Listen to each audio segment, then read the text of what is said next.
விருதுநகர் மாவட்டம் சிவகாசியில் காகித கட்டிங் நிறுவனத்தில் தம்பதி மீது பெட்ரோல் குண்டு வீசியதாக இளைஞர்கள் 3 பேர் கைது செய்யப்பட்டனர். கென்னடி கண்ணன் என்பவர் நடத்தி வரும் நிறுவனம் முன்பு இளைஞர்கள் சிலர் நின்று கொண்டு போதை வஸ்துக்களை பயன்படுத்தியதாக கூறப்படுகிறது. இதனை கண்டித்ததால் நிறுவனத்தில் வேலை செய்து கொண்டிருந்த கென்னடி கண்ணன் மற்றும் அவரது மனைவியின் மீது பெட்ரோல் குண்டு வீசப்பட்டதாக கூறப்படுகிறது.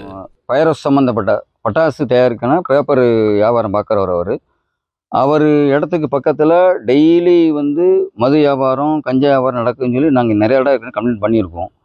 கம்ப்ளைண்ட் அப்பப்போ சத்தம் போட்டு போவாங்க. இன்றைக்கி நடந்த பிரச்சனை என்னென்னா, காலையிலே வந்துட்டாங்க. இன்னைக்கு காலையில் ஒரு 10-20 பேர் கும்பல் வந்துச்சு. அந்த கும்பல் கூப்பிட்டு அவர் இந்த உரிமையாளர் சத்தம் போடுறாரு. சத்தம் போடும்போது அதில் ஒருத்தர் தங்கன்னு ஒரு பையன் நான் உங்களெல்லாம் பெட்ரோல் கொண்டு வீசி எரிச்சாதாண்டா சரியாக வருவேன்னு சொல்லிட்டு சத்தம் போட்டு போயிருக்காரு.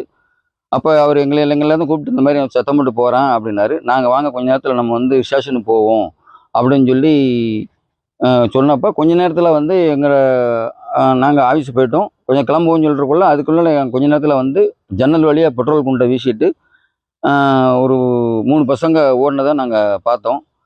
இப்போ இனிமேல் இது நடக்காமல் இருக்கிறதுக்கு என்ன நடந்துச்சு, என்ன ஆச்சு அதுல? இதில் அவருக்கு முதுகில் காயம், காதில் காயம். அந்த உரிமையாளருக்கு அவர் பேர் கன்னடி கண்ணன் ஒரு பேர். அவருக்கு பலத்த காயம் ஏற்பட்டிருக்கு.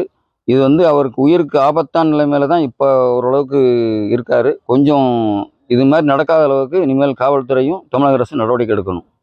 அந்த போலீஸ்காரங்களாம் விசாரணை பண்ணியிருக்காங்க. ஆமாம், டிஎஸ்பி எல்லாம் வந்துட்டாங்க, உயர் அதிகாரிகள் உடனே வந்துட்டாங்க.